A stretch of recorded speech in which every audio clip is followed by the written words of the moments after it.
السلام علیکم۔ آج جمعہ ہے، فروری کی 18 تاریخ۔ پاکستان میں سر شام کے 7، بھارت میں 7:30، اور یہاں ہمارے اسٹوڈیوز کی گھڑیوں میں صبح کے 9 بج رہے ہیں۔ وائس آف امریکہ واشنگٹن کی اردو سروس سے میں ہوں خالد حمید، خبروں کے ایک بلٹن کے ساتھ۔ صدر جو بائیڈن نے یوکرین پر روسی حملے کے خطرے کا امکان انتہائی زیادہ قرار دیتے ہوئے کہا ہے کہ یہ اگلے چند دنوں میں ہو سکتا ہے۔ وائٹ ہاؤس کے مطابق صدر بائیڈن آج جمعے کو ٹرانس اٹلانٹک رہنماؤں کے ساتھ ایک فون کال میں روس کی یوکرین کی سرحد پر فوجی دستوں کی تعیناتی اور امریکہ کی جانب سے ڈیٹرنس اور سفارتکاری کی مسلسل کوششوں کے بارے میں بات کریں گے۔ امریکی وزیر خارجہ اینٹنی بلنکن نے اقوام متحدہ کی سلامتی کونسل کو بتایا ہے کہ دنیا چند دنوں میں روس کی جانب سے یوکرین پر حملہ کرنے کی توقع کر سکتی ہے۔ امریکی وزیر دفاع لائٹ آسٹن نے کہا کہ روس یوکرین کی سرحدوں کے ساتھ اپنی افواج کو جمع کرنا جاری رکھے ہوئے ہے اور اسے ایسا کوئی اشارہ نظر نہیں آ رہا کہ وہ اپنے فوجیوں کو واپس بھیج رہا ہے، جیسا کہ اس کا دعویٰ ہے۔ محکمہ خارجہ نے تصدیق کی کہ روس میں امریکی deputy chief of mission Bart Gorman کو روس نے ملک بدر کر دیا ہے۔ روس نے کہا کہ یوکرین کی سرحد کے قریب فوجی مشقیں مکمل کرنے والی افواج کو واپس بلانے میں وقت لگے گا، اور امریکہ کا کہنا ہے کہ اسے یورپ میں سلامتی کے خدشات کے بارے میں امریکی مراسلے کا روس کی جانب سے تحریری جواب موصول ہوا ہے۔ امریکی محکمہ خارجہ کے ترجمان نیڈ پرائس نے کہا ہے کہ وزیر خارجہ ٹونی بلنکن نے آج اقوام متحدہ کی سلامتی کونسل میں اپنے ریمارکس میں توجہ دلائی کہ چونکہ ہم سمجھتے ہیں کہ اس بحران کو حل کرنے کا واحد ذمہ دار طریقہ سفارتکاری اور بات چیت ہے، اس لیے انہوں نے روسی وزیر خارجہ لیوروف سے یورپ میں آنے والے ہفتے میں ملاقات کی تجویز پیش کی تھی۔ پرائس نے کہا کہ روسیوں نے اگلے ہفتے کے آخر میں مجوزہ تاریخوں کے ساتھ جواب دیا ہے، جسے ہم قبول کر رہے ہیں، بشرطے کہ یوکرین پر روسی حملہ نہ ہو۔ اگر وہ آنے والے دنوں میں حملہ کرتے ہیں تو یہ واضح ہو جائے گا کہ وہ سفارتکاری کے لیے کبھی سنجیدہ نہیں تھے۔ ہم اپنے اتحادیوں اور شراکت داروں کے ساتھ ہم آہنگی جاری رکھیں گے، اور نیٹو، روس کونسل اور OSCE یورپ میں سلامتی اور تعاون کی تنظیم کے ذریعے روس کے ساتھ مزید رابطہ کاری پر زور دیں گے۔ امریکی حکام کا کہنا ہے کہ یوکرین پر روس کے ساتھ بڑھتے ہوئے تناؤ کے تناظر میں امریکہ پولینڈ کو ملک کی سلامتی کو بڑھانے کے لیے Mi-250 ایبرامز جنگی ٹینک فروخت کرے گا۔ امریکی وزیر دفاع لائٹ آسٹن نے جمعے کو وارسا میں صحافیوں کو بتایا کہ انہوں نے اور وزیر خارجہ اینٹنی بلنکن نے کانگریس کو اس فروخت کے بارے میں اپنے ارادے سے آگاہ کر دیا ہے۔ آسٹن نے کہا کہ ان ٹینکوں کی فراہمی کا لائحہ عمل فی الحال زیر بحث ہے۔ پولینڈ نے اس موسم گرما میں تقریباً $6 بلین کے معاہدے کے تحت امریکہ سے ٹینک خریدنے کے منصوبے کا اعلان کیا تھا، لیکن فروخت میں تاخیر ہوتی رہی۔ آسٹن نے کہا کہ پولینڈ کی طرف سے خریداری نیٹو اتحاد کے اندر دفاعی ذمہ داریوں کے زیادہ منصفانہ اشتراک کو یقینی بنانے میں معاون ہوگی۔ آسٹن نے مزید 4700 امریکی فوجیوں کی میزبانی کرنے پر پولینڈ کا شکریہ ادا کیا، جو روس کے یوکرین پر حملہ کرنے کی صورت میں جوابی کارروائی کے لیے تیار ہیں۔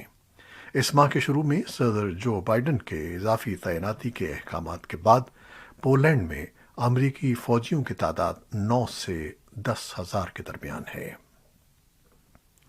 اور اب پاکستان، افغانستان اور بھارت سے ملنے والی اہم خبریں۔ پاکستان کے وزیر اعظم عمران خان نے چین کے حالیہ دورے کے موقع پر چینی سرمایہ کاروں کو پاکستان میں سرمایہ کاری کی دعوت دی تھی، لیکن چین پاکستان اقتصادی راہداری کے دوسرے مرحلے میں سب سے اہم سمجھے جانے والے دھابے جی انڈسٹریل زون میں اب تک بنیادی ترقیاتی کام بھی مکمل نہیں ہوئے ہیں، جبکہ کئی ماہرین کے خیال میں چین کے سرمایہ کار اسپیشل اکنامک زونز میں سرمایہ کاری کے لیے فی الحال تیار نظر نہیں آتے۔ پاکستان کا کہنا ہے کہ چین پاکستان اقتصادی راہداری یعنی سی پیک کا منصوبہ اب دوسرے مرحلے میں داخل ہو گیا ہے۔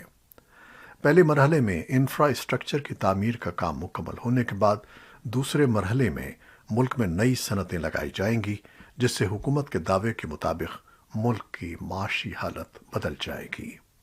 پاکستان یہ بھی سمجھتا ہے کہ چین اور امریکہ کی حالیہ معاشی کشیدگی میں چین کے صنعت کاروں کے لیے پیداواری یونٹ پاکستان منتقل کرنا موضوع متبادل ہو سکتا ہے۔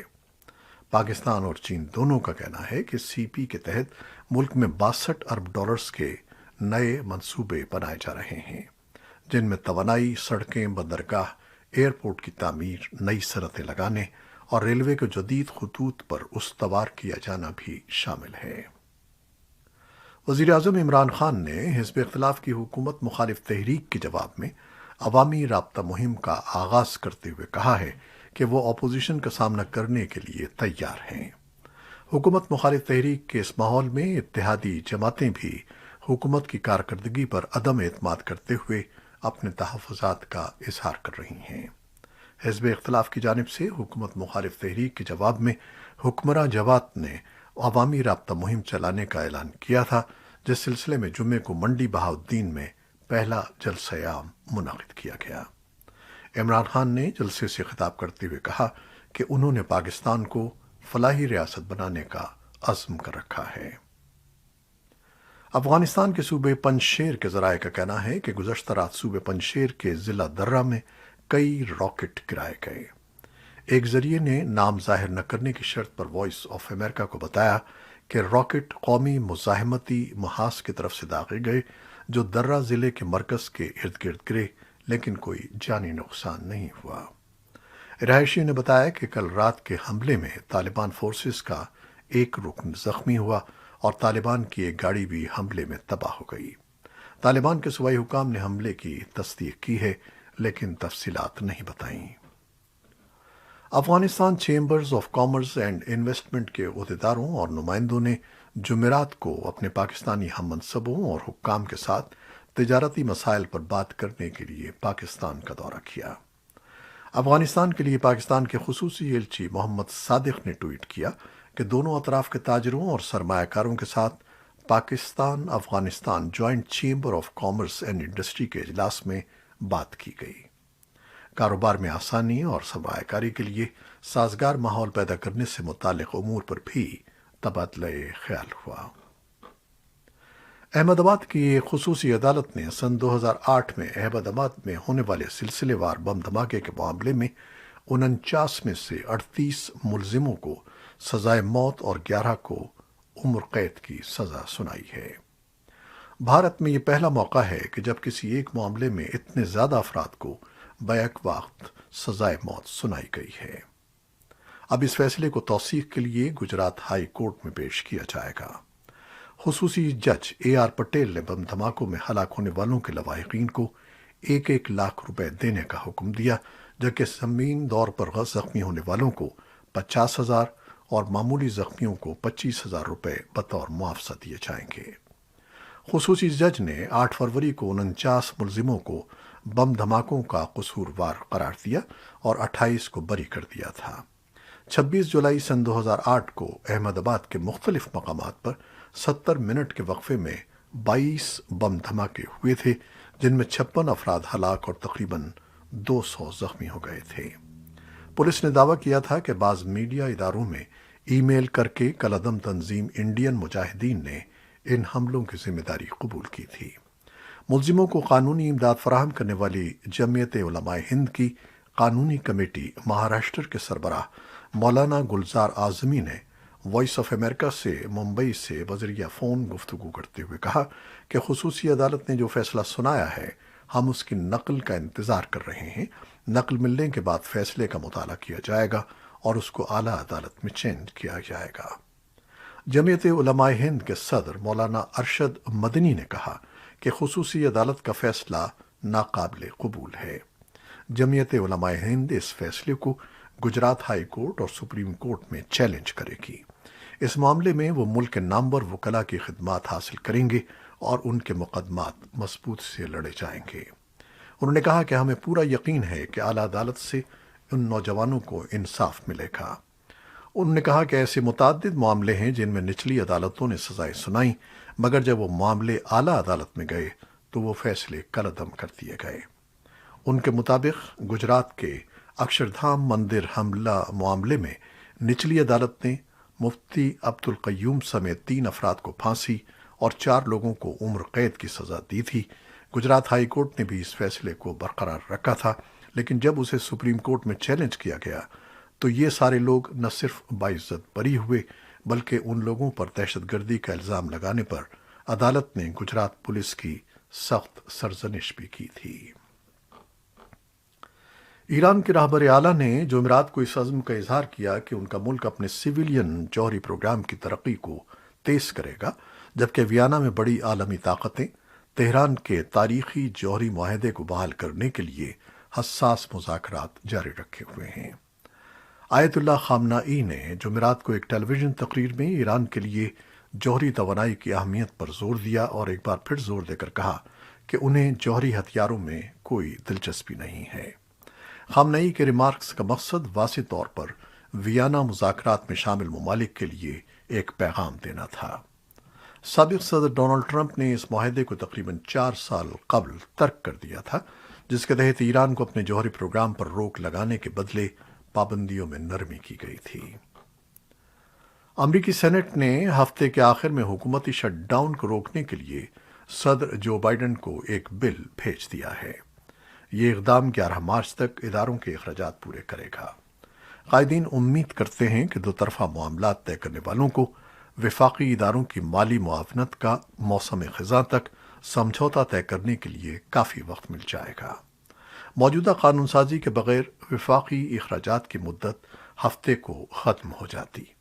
ایوان نے گزشتہ ہفتے اس قانون کی منظوری دی تھی۔ اس عمل میں زیادہ ڈرامائی صورت پیش نہیں آئی کیونکہ دونوں پارٹیوں میں سے کوئی بھی یہ نہیں سمجھتا کہ انتخابی سال کے دوران شٹ ڈاؤن سے اسے فائدہ ہوگا۔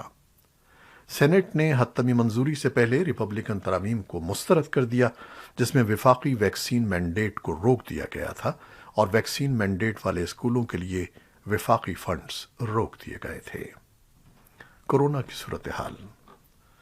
اسرائیلی وزیراعظم نفتالی بینٹ نے جمعرات کو کہا کہ ملک کے green pass digital proof of vaccination programme کو بند کیا جا رہا ہے کیونکہ کووڈ کے نئے کیسوں کی تعداد میں مسلسل کمی آ رہی ہے۔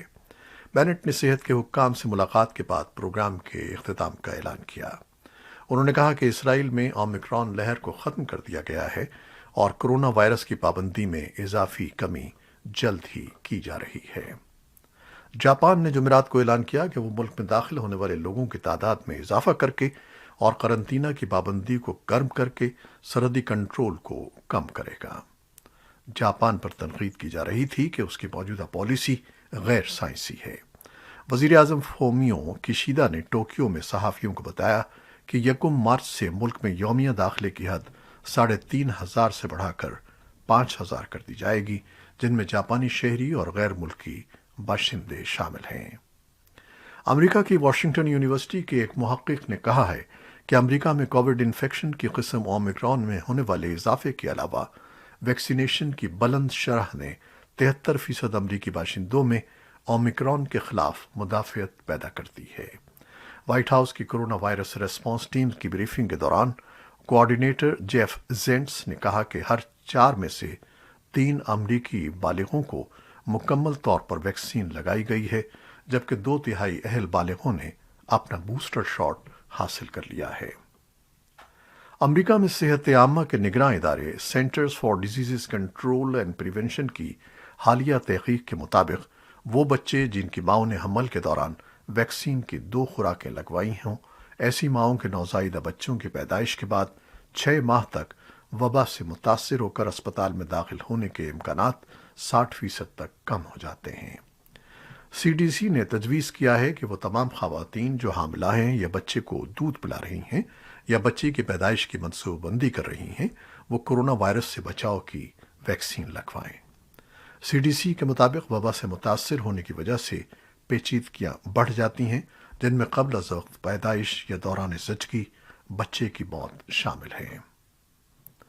کینیڈا کے دارالحکومت میں جمع سینکڑوں ٹرکوں نے جمعرات کو احتجاج کرتے ہوئے ہارن بجائے اور پولیس نے 2 احتجاجی رہنماؤں کو گرفتار کر لیا اور ملک میں کووڈ کی پابندیوں کے خلاف تقریباً 3 ہفتوں سے جاری احتجاج کو ختم کرنے کی دھمکی دی۔